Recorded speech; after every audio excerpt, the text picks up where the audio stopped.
If you want to start farming, one thing you need to look for is land acquisition. And from my experience and what I've been through, I want to make sure everyone you do due diligence. For the growers and the starters, especially the starters, this is where the problem is. Spend too much money on them, because that's the basic, that's the foundation. So one thing I would say is make sure the quality is good, because they are greedy sellers in the system. Whoever tell you pigs are made the same is not true. It's never true, because you can feed you can feed a sheep or goat to become like a cow. No way. Piggery is one of the most dishonest business in this world.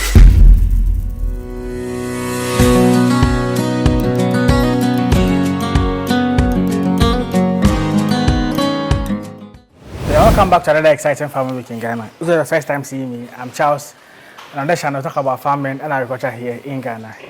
We are still on We Shall Overcome. We Shall Overcome Farms. We Shall Overcome Farms, yes. Here with Mr. J, the owner of the farm. We spoke to him first to know how the journey started, how the plan has been farming in Ghana for the past few years. We also had a tour of the place where he took us around what he's doing on the farm currently, the number of pigs he has, and the vision for the farm as he's doing some expansion as well. But in this video, you want to know, if you've watched all these videos and you really want to go into the business, you want to speak to him to know how you can also start as a beginner, what you need to know if you would want to venture into the business. So yes, before we get into it, make sure you like this video so to promote to other viewers. Subscribe to the channel so we all grow together. Like I said, the goal is to reach 100,000 subscribers before the year ends. So please, if you're watching us, subscribe. So yeah, Mr. Okay. If someone wants to start, if you, as a beginner, yes, if you want to start farming, one thing you need to look for is land acquisition. And from my experience and what I've been through, I want to make sure everyone you do due diligence when it comes to land, because sometimes you buy the land and the afterthought is another thing. Same way like what happened to me over here. The land was sold to me twice, one from the family and one from the king, but even I didn't get it the same way. The son was taken and ended up costing me extra money to level the place, brought some sand outside to level the place. So we have to be very careful and make sure you are buying it from the right source. And after that, if you don't have too much capital or your capacity is not that long, don't invest in a huge structure. You can just get some wood slabs. I think that's even, because if the animal is fed well, there's no way they are going to break boundaries. For instance, right now, if I open this animal, unless those who have taken them to the other pen, that maybe they will go out. okay. Even that one, if it is going to be few, when you open them, they won't go outside. They will just stand at the door and they will come back and they will start roaming over here, because they are not used to. They are not used to that, and they are not angry that they are going outside to fetch for food. So one thing I will recommend is just get the land. Make sure it's not close to residents because of the scent from their den or their dung or their toilets. So you make sure you build a structure, but make sure the concrete on the floor is rich. Okay. The concrete on the floor is rich, else they are going to break it. When it comes to my farm, you see over here like there's 3 or 4 inches thick concrete on the floor. Aside it, we have some secondary thing on it. These are the ones that they are breaking. But the first thing that we did over here, they are not able to break it. It's still there. So make sure you are doing it right. Don't do like the mistake that some of us did. Make sure the concrete work is rich. It will involve a lot of cement, because they are going to dig. Definitely they are going to dig, because pigs are somehow, when they lack some vitamin, because especially those in the wild, they get their iron from red you see, I don't know, I forget the name, that mold or something, you know. So it's a source of iron. Oh, okay. So they dig, and they dig a lot for food and for vitamins and minerals and other stuff. And so definitely they are going to do that. If your feed is not well balanced and they are not getting the required vitamins and minerals that they need, so they are definitely going to dig. So you make sure the floor is good and the wooden structure, or maybe if you want to build concrete, it has to be. They don't invest too much money in the structure. The structure is not important. The important thing is the one in there, the feed and the genetics. You know, that's one thing I recommend. I don't recommend fancy structure. And because I watched some video and you see them, people are selling their land, people are selling their farm. You ask them why, and some of them are going through troubles, and you know, because it's very expensive. It's very, very, very expensive. If I'm telling you the amount of money that I've wasted over here, that if Ras at Nas is speaking with you, I will not repeat the same mistake. You understand? Yeah. So make sure you are doing the right thing. The floor needs to be good. Buy good wood, pillars, and you build your structure. Not that fancy. And they are good breeders. There are good breeders around, and they are breed. Some of them are very expensive. Others are okay. So you make sure you get it from the correct source, your breed. You get it from a correct source. It's not necessary get it from my farm. There are other people that here that they have good breed, like John. If you are in Accra area or something, you can get it from John and Piper. Those they are the breeders. You know, they have good quality breed, and they have Duroc, they have large white, and there are so many breeds over here in the system. We have Berkshire, Hampshire, large white, Landrace, Duroc, Python. These are popular breeds over here in our local market. So you can get some of them, and you buy maybe 1 male, 2 female. That'll be okay. You know, because you need to study them. You need to learn before you go in large scale. There are some certain people. Though my aim is big. That's the reason why we started somehow big. We started with 19. Yeah. You know, yes. But some people, they want to do it on a large scale. Because when I started, I bought these feeders that you see over here. I bought about 50 of them. I sold some to some people. I ordered these heaters. You see this? These are the old heat lamps that I ordered. And later on, I got this. This one I bought but I bought about 20 of them from China now that is sitting in a warehouse.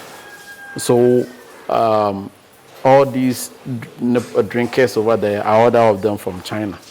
But it does not mean you have to buy this. You don't need to buy the governance pipe. You know, you can just use the nipple straight on the wall. And that is very cheap. This one is very expensive. And the one that has the pipe? Yes, yeah, because the pipe that's going to come down. Instead of you can just do it straight on the wall. Yeah, I think mostly the ones from the farms I've visited, it's just the ones that are straight on the wall. Yeah, but the importance of this one have more benefit than that one. Okay. It's because this one is sitting about 25% degree. It's tend to save more water because the water goes directly into their mouth.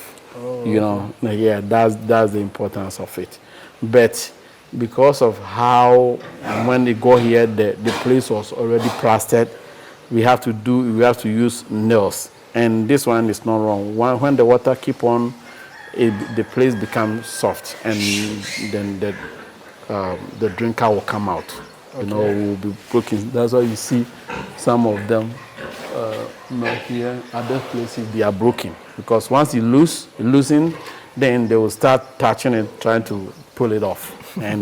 But if it was installed already before the plaster, then they'll put concrete on it and it becomes solid. Okay, so that part won't expose like that? Yes, that part will not be exposed like that. So it's going to be more stronger, you know, than the ones you see over here.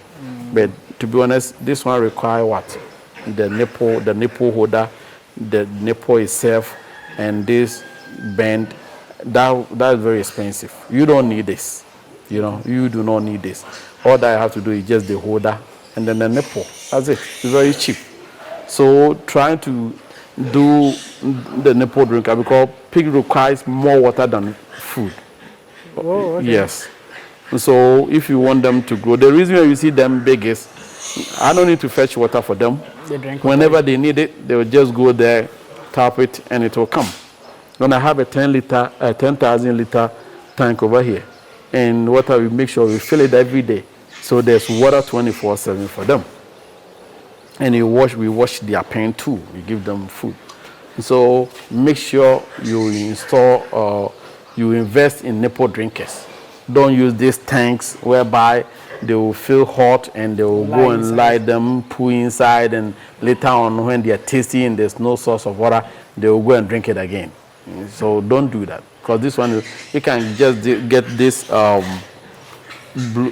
blue water tank, the one that they are selling, Jellican. I don't know the Jellican or is it a tall? The tall one. Yes, you can just get some, fill it up, connect the PVC pipe to there, and just connect it to the nipple drinkers. And that one does not cost much. Sure. So all that you need to do is you just fill it up every day, you know, or you just channel your source of water to it, and then you're good to go.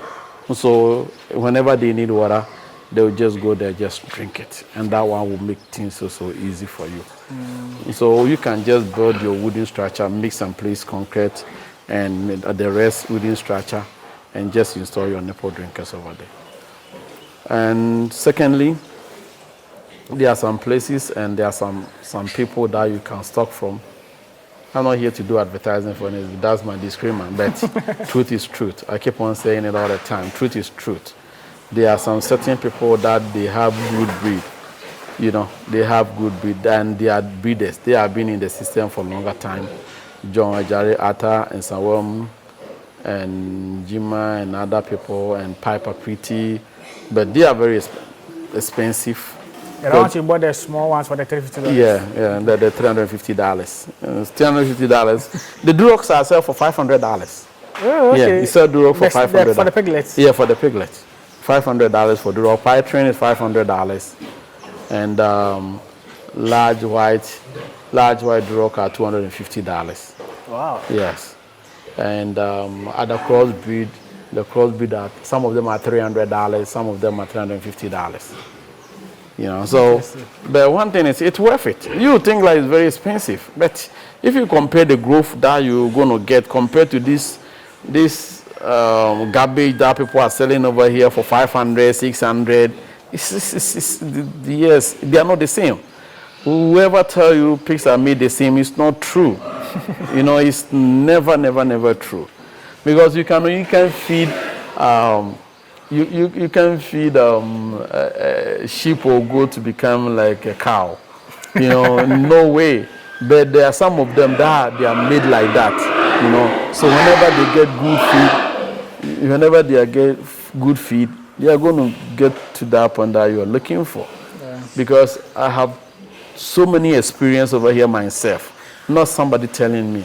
Because every year I come to Ghana, like 7 months, 8 months I'm here. Yeah. And I spend like 2 months. This time around I'll be here for 2 months, almost 2 months. I'm here for 2 months, 1 week.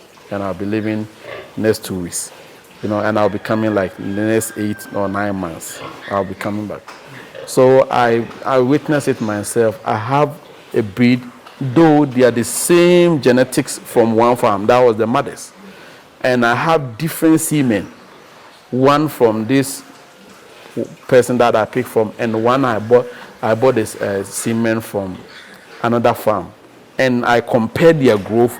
Even though when my feed was not good, I could still see the difference among them. When my feed was turned around, those that came from the good genetics, they were flying like jet. You know, they were flying like jet. If you see them, you won't believe it. You know, even when I was selling them about 8 months, whereby the other ones was weighing about, some of them was weighing like 90, 100. The other one was weighing 168. You know, so look at the difference. The And their age was not even, it was even less than 1 month. But look at the big difference. So from my experience, genetics is very, very important. Genetics is very, very, very important. So make sure you are getting your breed from a correct source. It does not matter. Even if you can afford one male, one female, go for it. You know, go for it. And you can get the good genetics and get these cheap ones. Or you can get the ones maybe you trust and you buy a good genetic male to cause them. And after that, one thing too is feeding. Feeding, there's a general rule. You don't need to do no magic. There's a common or general rule that you make sure at least when you are formulating feed, 50 to 60% of the feed source should be carbohydrate, pure carbohydrate. 50 to 60. Yes, pure carbohydrate. Okay. Pure carbohydrate, at least. Because over here, when I'm formulating feed for starters, you use 65% carbohydrate. So when you're using maize, you are using 65% or 65 kg of maize. You know, as our source of carbohydrate. You know, and then that's the starter one. That's the starter feed. So make sure at least your 60% of the feed is carbohydrate. You know. And two, you make sure the protein too is at least about 18 to 25%. Okay. You know, because pigs, like I said earlier, pigs do not thrive on fiber because they don't have the enzyme or they don't have the capacity to digest enzyme. So whenever you give them fiber, too much fiber, they will throw it out. They won't grow. You won't see the growth. You know, you won't see their growth. So make sure you are not giving them too much fiber. You only give too much fiber to the finishers. You know, you only give fiber to about 30% of the feed as fiber to the finishers. You know, that's the source of fiber are PKC, that's the palm kernel cake, rice bran, wheat bran, and all this bran. And the Nigerians call it OFA or something, you know. So all this OFA, you can just use it as fiber. And carbohydrate, the most common now is biscuit or bakery byproduct or biscuit byproduct. Okay. Because it's popular over here in Ghana right now, and it's very cheap compared to abroad because biscuit has more energy compared to corn. But the only thing is it lacks amino acids and all these things. So you need to make sure. Well, yeah. So whenever you are formulating feed, you make sure the amino acids. These are the backbone of protein. They are very like lysine, methionine, or people call it methionine, or you know, like these are the important things that you're going to need, you know. And there's a ratio of calcium, phosphorus that you need to maintain. Okay. So you need to make sure the ratio is 1:3 or 3.2. So for one, is it carbohydrate for what? No, calcium. The calcium is supposed to be 3.2 to 1 ratio phosphorus. Oh, okay. Yeah, I understand. So calcium and the phosphorus ratio? Yes, the calcium and the phosphorus ratio. So you need to make sure you maintain it. Because through my research, I was able to find some document that whoever wants to read, I can share with you. But I pay some myself online to get it. Okay. But it will tell you how the animals, how their genetics are made up. So it will tell you like those high genetics, because there are 3 types of pigs in our system. They have the high genetic with high growth. Okay. You understand? So those people, they require high energy and high protein. Because if you want to see their protein, how fast they grow, you need to make sure you give them high energy and high protein. So that means high carbohydrates. And high protein. And they have the standard and below standard. Okay. So those that are below standard, because they are going to stay in your farm for a longer time, they do not require too much energy and too much carbohydrate, too much protein. You understand? So their protein requirement is lesser. You understand? So you need to make sure whichever one that you have, you make sure you formatted their feed for them. At what capacity do you think one should have before they formulate their own feed? Oh, you can learn it anytime, at any point. Do not rely on people. This is the biggest mistake people do. It's very cheap to formulate your own feed than buying feed from someone. Okay.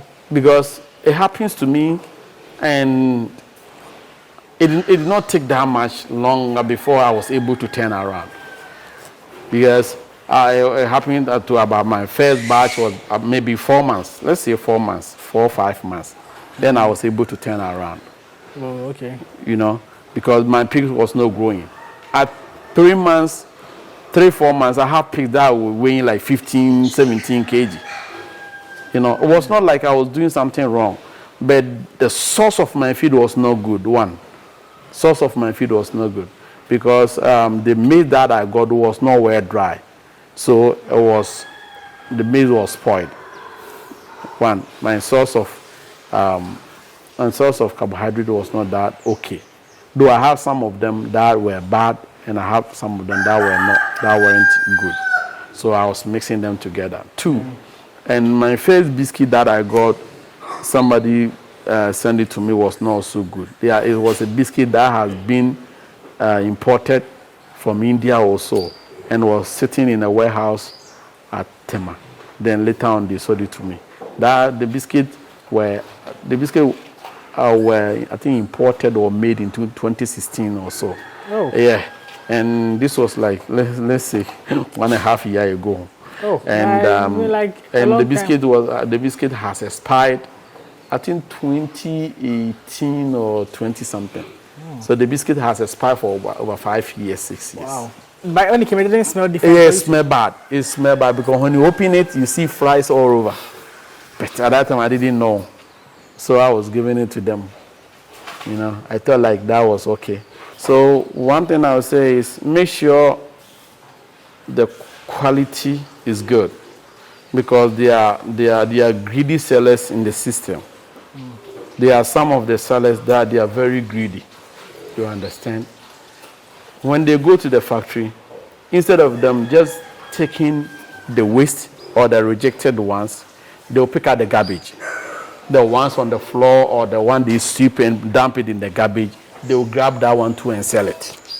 So sometimes before, even now, I have some of the biscuit that contain like drinking water bottles, diapers, and that was my source. It's not all of them, but some of them, you know, they contain waste. You can see it's waste. It was swept from the floor, because whenever they want to rely on, they cannot rely only on the rejected one, because they need more money. Because the more they sell, the more the money they make. Yeah. So they will pick out the garbage.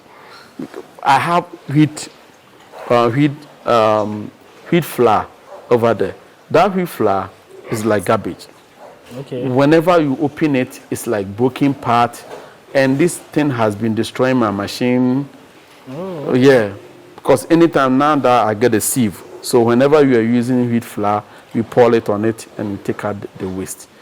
Some of them, you open it and you see broken plastics, water bottles, face mask, all these things going on. So it's not all of them that they are reliable. They are greedy sellers. So make sure your source or where you are sourcing your biscuit is of good quality. You understand? And 2, you also make sure you get the right protein. That's the soya, because soya is or soybean is the most common one or popular one over here. Yeah. So each phase of it, there are 2 things. They are crib feed, starter feed, grower feed, finisher feed, gestation, lactating. Oh, okay, every stage in the feed. Yeah, every stage. Because when, for instance, this one, when they give birth, they require more energy and more protein to produce milk. Okay. You understand? So this one thing I do is, before I used to formulate like 13 feed for them, but now I stop, because if I look at the ratio, it's almost like grower feed. Okay. You understand? Because the protein level is high. So what I do is, instead of formulating another feed for the lactating mothers, I'll give them grower feed instead. So they can come. You know, just to be the same.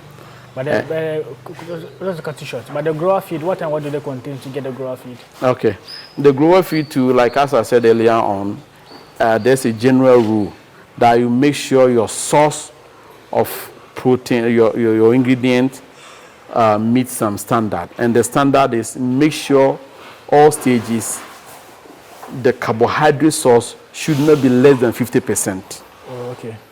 The carbohydrate should not be less than 50%.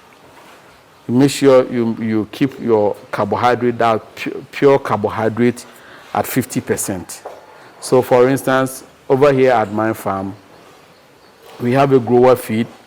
We use maize of for 1 ton, we use maize of 170 kg. Yes, maize of 170 kg. We use biscuit of 250 kg. Okay. And we use wheat flour, I think about 150.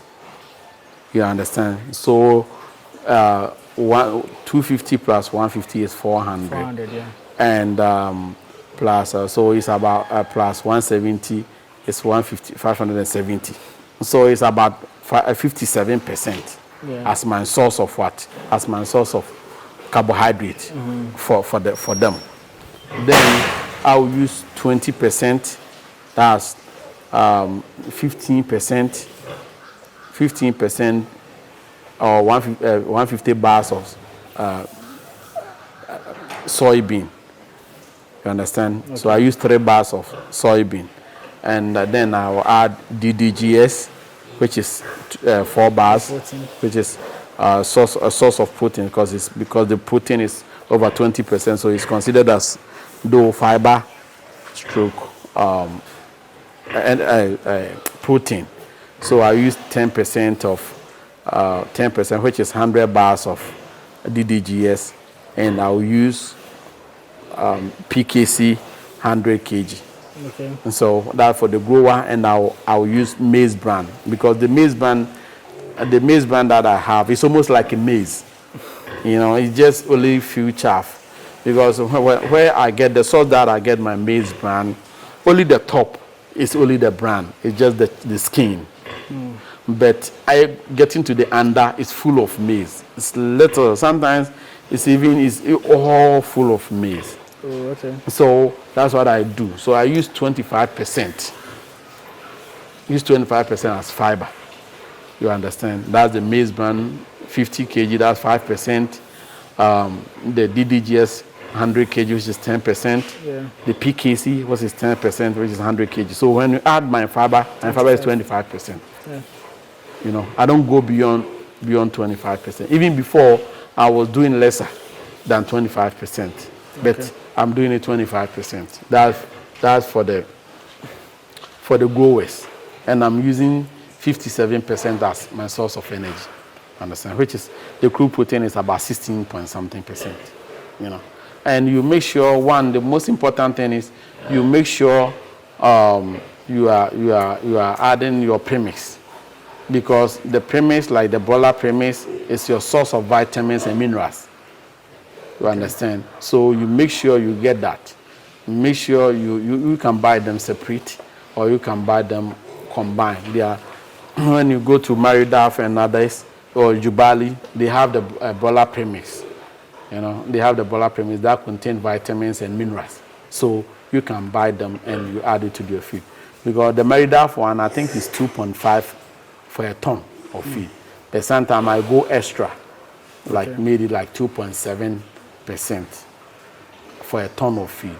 You understand? Yeah. And you get that, you make sure you get your lysine, because the lysine, you don't add too much, because whenever all these ingredients when you add more and there's too much of this adverse effect on it. Oh, okay. So you make sure you are not adding too much of yes. So Sure. and for the starters, I use I formulated half ton of feed. I use like 140 kg of maize, and I use I think 120. Let me take my laptop because everything is on my laptop. Okay. And that's mainly for the feed formulation. You have the yes. Because there's 3 types of formulating feed. We have the computer generated, we have the Pearson square, and we have the try and error. So yeah, the try and error one is the one I've been using because that was the game changer. Though I use the Pearson square, and the Pearson square is not that all that. Though it helps you, but it's not that accurate like that, because when you use the try and error type one, it tells you whichever feed ingredient that you have has been tested. Though there might be some discrepancies or there must be some differences in them, because how you store it, how you harvest it might affect the quality of it. So it might not be the same, but at least it gives you that the quality one, this and this and this and this are in there. So when you take it, it will tell you the crude protein in maize. It will tell you the crude fiber in maize. It will tell you the lysine in maize, the methionine in maize. Okay. It will tell you the hygiene, the valine. Yes, it will tell you all the breakdown in them. So you put all these in an Excel sheet. So whenever you add it, it will, like when you, so the computer will tell you whenever maybe I put in 50 bars of maize in my feed formulation, it knows like these are the quantity of lysine in the feed. So at the end of the day, it's going to sum up all of them and tell me like, hey, the feed that you add, you need to add this extra, because sometimes the lysine is not enough. Sometimes the calcium is too much, so you need to reduce it. You understand? Sometimes the phosphorus is not enough, so you need to increase your dicalcium and reduce the oyster shell so that it can It can balance. So you always need to make sure you are doing the right thing. But these are not for amateur, or these are not for like the new beginner. Yeah. So as for the new beginner, one thing you need to learn is just go with the basis. You understand? Go with the basis. Make sure your feed formulation, you are using at least 55% energy, maybe 15% protein, then you add your other extra, and you add your premix. And then they are going to be fine. Yeah, fine. Okay. Yeah, they are definitely going to be fine. You're not going to lack something anywhere. So, and one thing I see about people is they see other people, animals, and they'll be eager. Oh, I want to get this. Be very careful. Sometimes there are a whole bunch of genetics in there that people have that they are really good. It's just that their feeding is not good. Okay. You understand? So sometimes one thing you need to do is don't jump overboard. When you have a breed and there's maybe things are not going well, try another option before you change them. For instance, when I was going through problem at my farm, I wanted to, because I was so frustrated. I was very, very frustrated. I was very frustrated. I wanted to change all the breed. I thought the breed was not good. So was that, and one of my friends recommended, okay, why are you not buying prepared feed and see? Or why are you not buying Kuji's feed and just test it? I said, okay, no problem. So I bought the Kuji's feed, though it was very expensive, because I was using Kuji's all-purpose, I was using Kuji's Remeco, I was using Kuji's Bola concentrate, the 35%. So I was going by strictly by the Kuji's formula. And all of a sudden I saw like, hey, there's a huge change, So all of a sudden, before when we were making like 5 kg of body weight in 2 weeks, we were making like 6-7 kg in 1 week. Oh wow! Yes. So I realized, yeah. So that's the experience that I have. So feeding is very, very important. Don't cut corners. Don't think you'll be like others. You're feeding them with PKC, we're feeding them with chaff, rice bran, and people will formulate feed and they will add like 50% or 500 or 400 kg of PKC, and they will add rice bran, and they expect the animal to be like this. They are not going to be like that. Sure. You understand? Sure. So, as a new beginner, make sure you are following this. Make sure at least your protein source for finishers is at least 12-13%. That's okay for the finishers. But for the growers and the starters, especially the starters, this is where the problem is. Spend too much money on them. Because that's the basic, that's the foundation. Yeah. Because the building block, the muscles, the legs, everything starts from the infancy. So when you spend a lot over there, when you give them good quality feed, that's going to be the building block. That's why they're going to stand on it. Okay. So make sure your grower feed or your starter feed is really good. Because though it's very expensive, but they don't eat a lot. They eat small. So it will save you there. Rather than waiting for them to get to the grower feed where they are going to eat a lot, but their feed is very expensive, and because you want to correct the mistake that you did, something that you should have done a long time ago and you did not do, you ended up increasing the protein. And that time, their food intake is so high. So it's going to cost you more. You understand? Yes, this is the problem. So one thing you do is make sure you're formulating correct feed for them at the starter stage. Make sure you do it right.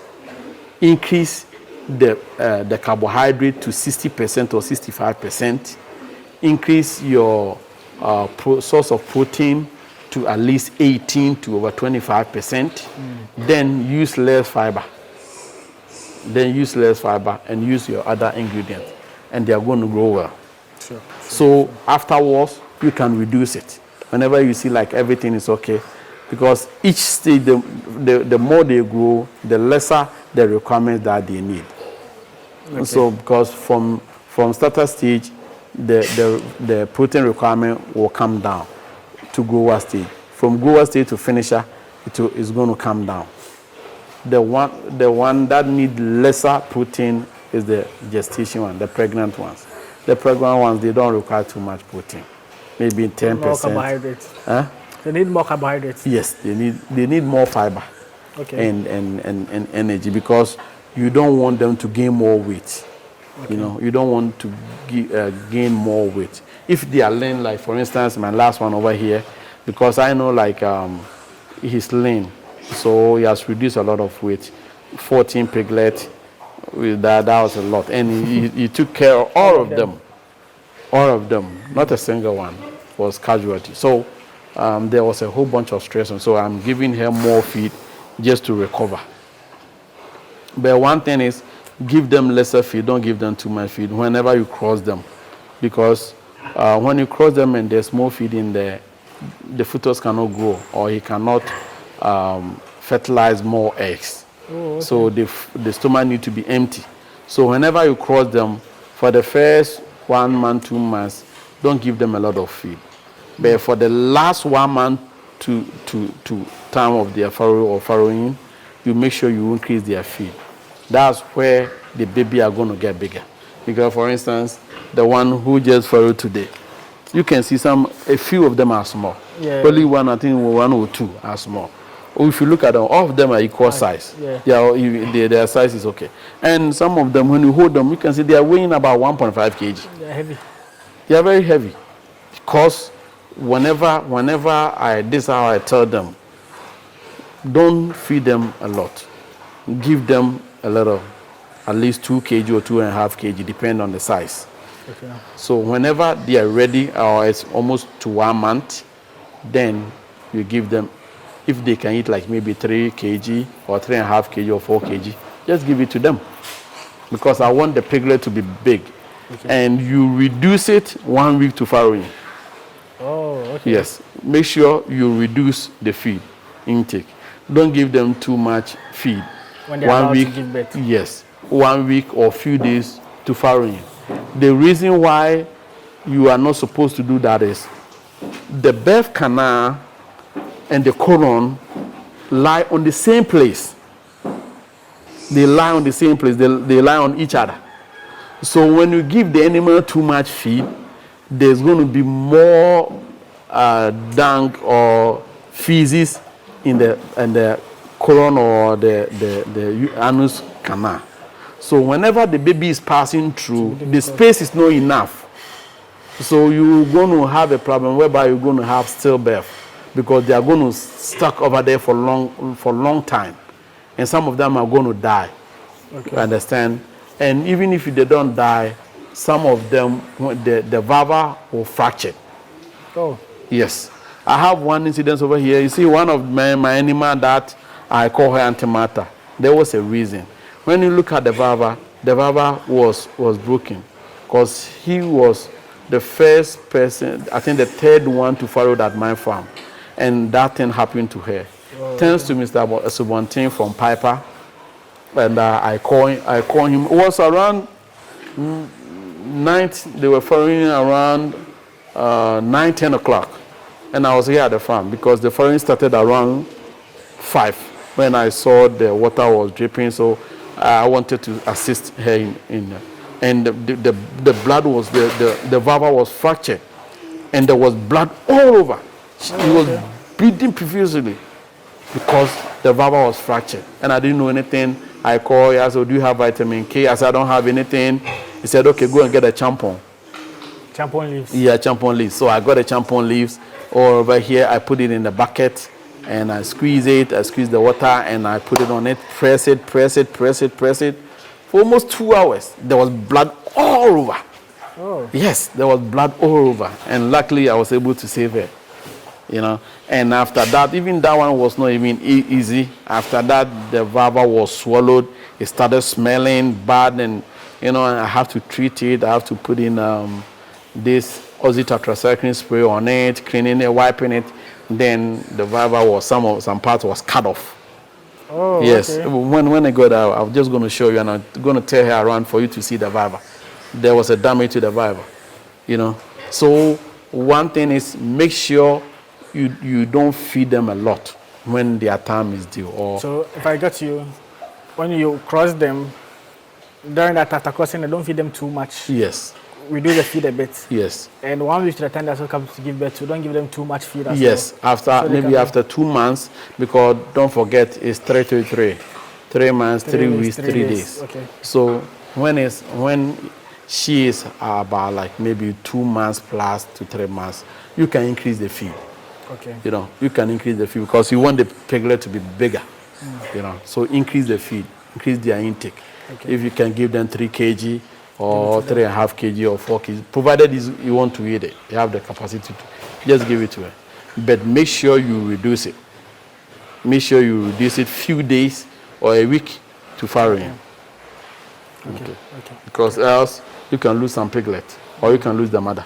Okay. Yes. Okay. So then, we also don't know that 3 mentioned at the time that when you cross them, it takes for them to give birth, right? Yeah. Yes, It's so 3 months, 3 3 weeks, days, 3 weeks, 3 3 days. days. Okay. Okay. And when they give birth to, what they feed? Do I increase the feed for them? Do I reduce the feed for them? What type of feed do I give them? Okay. Like I said earlier, when they give birth, they require more energy and more protein. So for this one, if I were today, you put a little bit feed.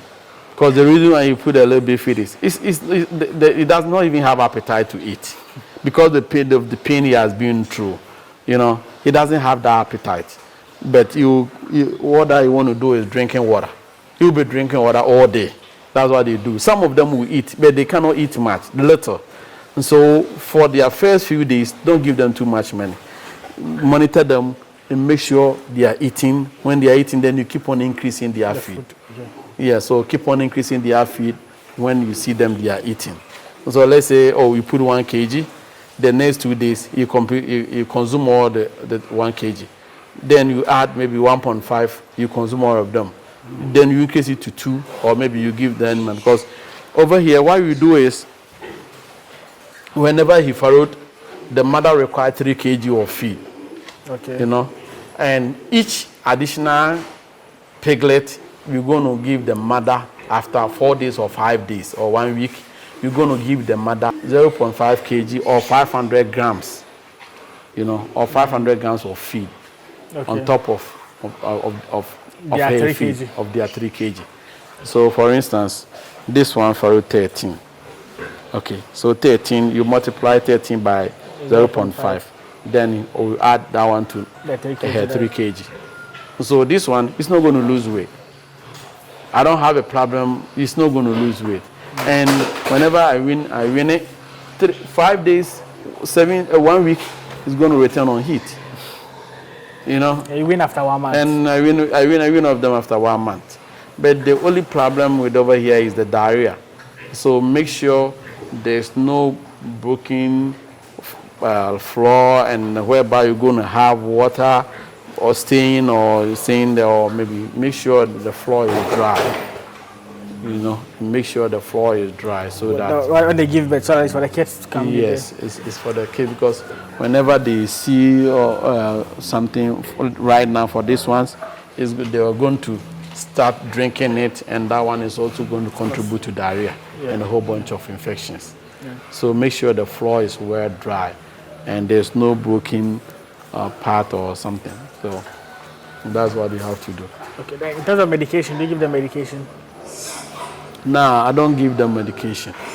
I only give them medication when I realize maybe there's infection or maybe there's something.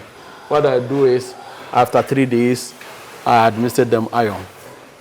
But as for the iron, because right now things are very difficult for people to trust over here. So what I'm doing right now is, instead of me buying the local or the Chinese made iron for the piglet, I brought them some from the state. Okay. So I'm trying to see, but the most difficult part is how to get prescription, because in the state, everything you need prescription. You cannot get that, because right now I need penicillin, which is pen strip, I need oxytetracycline, and all these things require oxytocin, and all these things require prescription. And prescription, I call them Velivet, and they said, we don't take prescription from outside. So you really need prescription. A vet from the state need to prescribe it for you before they can go and buy it to you. But most of the medication here, I don't see they work, because I can see some of my pigs that we deworm them. We deworm them few, and you can still see like they are scratching their body. I have these things over here that I think pour on, that I do extra. I put it on them. Because some people will tell you, add pour on. I did, but they're still scratching their body, and you still see some worm sign in them.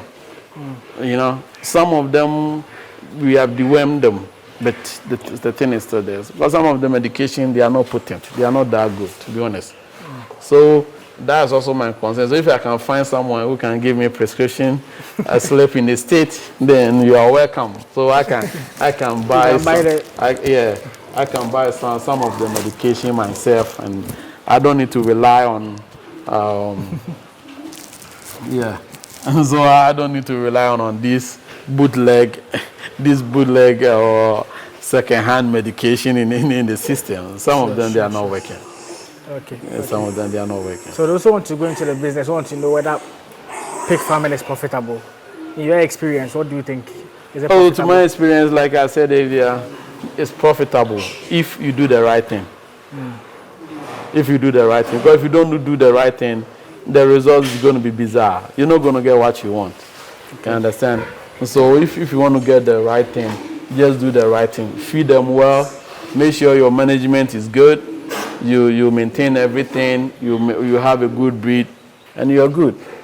There's more money there. There's more money there, to be honest. There's more money. And when the money comes, don't spend it. Don't spend it. There are some people, when they get the money, they'll just spend all the money thinking like that's the end of the game. That's not. You understand? It's a long-term business. It's a long time. Because for you to sell an animal, you have to feed that animal for 6 months, 7 months. Depends on your farm, or depends on how big you want them. Yeah, so it depends on how big you want them. You see how good the mother is. You want to go and drink water, but instead of her walking in because you think like their mothers are there, so it's going to crush them. So it's taking her time, Yeah. and before so some of the mothers they are really good, and some of them they are very terrible. So all these are factors that you have to consider, and make sure you are sourcing your pig from a good farm or a good breed. Because there are some people they are not honest. Piggery is one of the most dishonest business in this world, whereby somebody can just look at your face and tell you, oh, this animal is like maybe 5 months. Meanwhile, the animal is almost 1 year. And there's no way for you to verify. It's such few people that can just look at the animal and tell you like, hey, looking at this animal is more than the age that you are saying. You understand? So there are few honest people over here. You understand? There are a whole bunch of people. They are liars. So one thing I recommend is when you are going to someone's farm to buy pigs, make sure tend to see the parent. Sometimes you go there and they'll tell you, oh, we saw the mother. We saw the mother. Be very careful. Be worried. You understand? Be very careful. Don't fall for that. Because some of them, they are not truthful. It's not. It's not all of them, but some of them. It's not all of them. Some of them. Because for instance, maybe you come here and I saw this boy and it's not here and you want to see the father. There's no way to show you where the father is. Yeah. You understand? But maybe I can show you something else. So what thing is, it's not everyone. So always trying to see the parent. Let them show you how the parents is. I say, this is amount of kg. Right, so this is the grower. This is the starter. So you're gonna have the feed. This is the starter. This is the grower finisher gestation activity. Oh, okay. So it's just programmed in such a way like whenever you put in the data, it will just calculate it for you. For instance, so like they are formulas. Yeah, they are formulas. Yeah. I put in some formulas in there. So if you want to see the formula, this is the formula over here. Okay. That's the formula over there. So whenever maybe I put so let's say I put in maize. I put 290 I put 290 kg of maize. As I put in 200 kg of maize, the computer knows like out of the 290, it's going to get almost 2% of crude protein. Okay. You understand? So because it's going to sum all these things up, divided by the total weight and multiplied by the crude protein. So it's going to tell you like, hey, this is how much it is. So for example, when I put in like 300, that's 290. As soon as I press enter, this thing is going to change. You see, it just change because the quantity has been increased. So definitely there's going to be some changes. It's definitely going to change. So this is what I do. I have my TDP. This is total digestible crude protein. I have the crude protein. I have fiber. This is the fiber and crude fiber. So when you take maize, it's going to give you 2% crude protein. It's a crude fiber in maize, every maize, if the quality is the same. So you're going to have 2% in maize. But the total fat in there is 3.7. You understand? You have the white meat and the yellow one. And the yellow one is 3.65. It's almost the same. And calcium 0.07 calcium composition. And this is the energy level. So the energy is 3,300 kcal. So kcal, you can convert it to megajoules. There are some people that use megajoules. You can convert it to megajoules. Megajoules is I think about 15 or 14. I'm not down yet. So whenever you put it in there, it's going to tell you this is how much it is. But at the end of the day, yes, a long list. But it's going to tell you salt content in there, the threonine, the methionine, the phosphorus. So this is the phosphorus. Because if you are using an enzyme, the phosphorus is going to go up. If you are not using an enzyme, this is the tryptophan, this is the lysine, the AID, you see, make energy and all this stuff. So it's going to tell you, and at the end of the day, it's going to tell me how much each feed is costing me.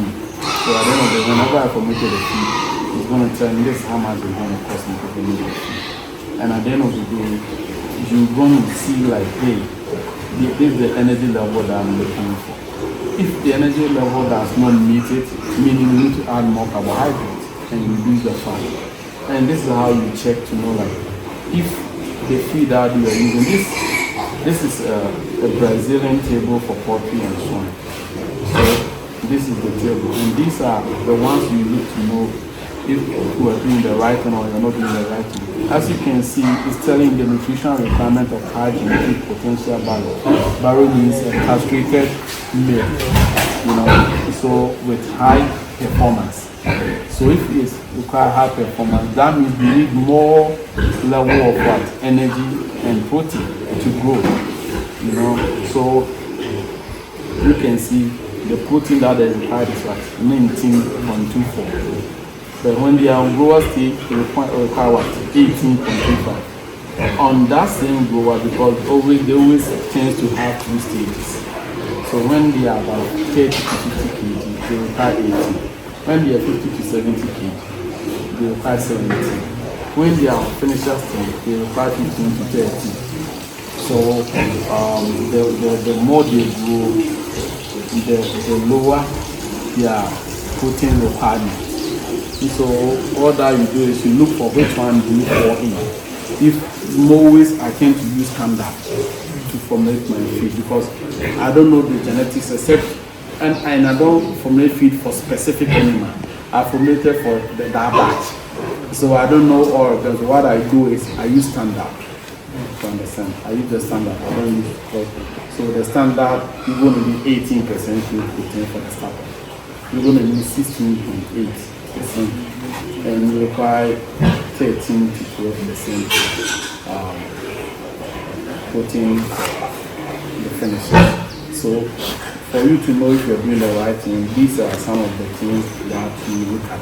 Because these are documents that you can get online. Some of them you have to pay and get. This one I pay.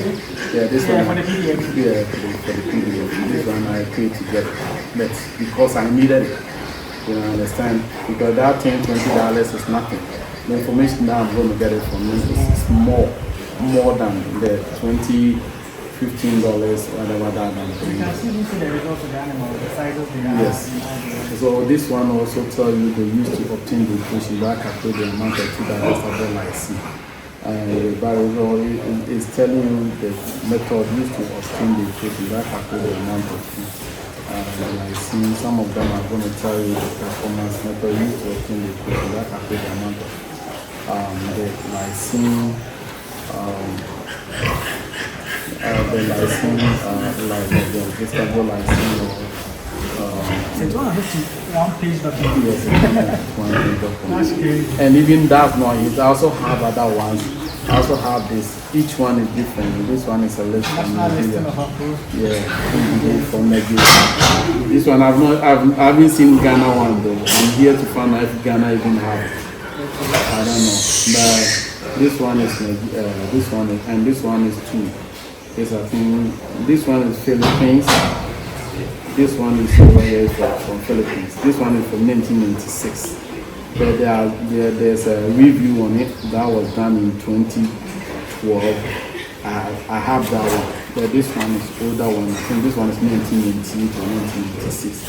I like the way you have proper documentation and doing proper research on this. Yeah, so this one was like 2000.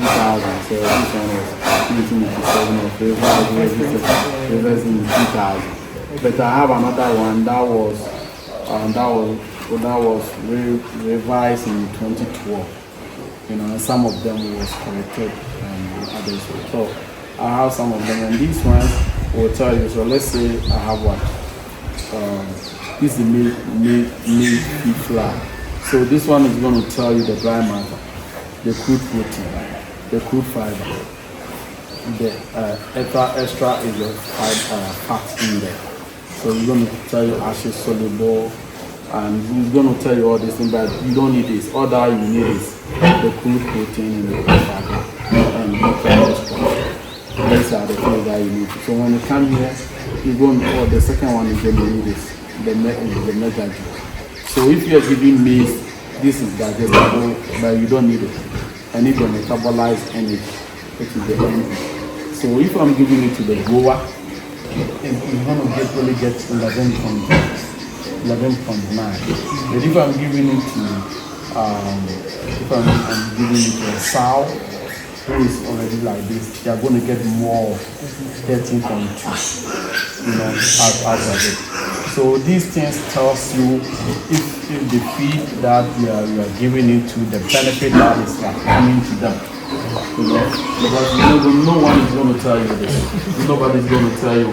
Unless through your research you do this and you will find out like, hey, what am I doing? Am I doing the right thing or you're doing the wrong thing? Because somebody who has been to school for so many years is not going to sit there and tell you just maybe by 1 month pay or 2 months pay, he's going to tell you. That they will tell you your security is your power. So he's not going to tell you.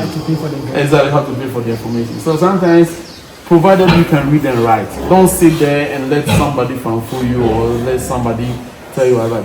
Most of the things are online. Some of them they are really free. You don't need to pay anything. Some of them you have to pay a little bit, maybe $5 or $6 to get it. I have a whole bunch of documents that is for containing piggy and all these things that. So most of them I get it from online for free. I didn't pay penny. Yes, once you are investing money into some of these yes, things, you also make sure you are putting in time to get the effort to get the information about the information. Not just only you are sitting there or hire people. Yes, of course you hire people, but you have to understand that the mindset and the mentality over here is not like in the state. Because in the state, when let's say I delegate you or I hire you and you don't do the right thing, I can sue you. Yes, I can see you. But over here, who are you going to see? Forget about it.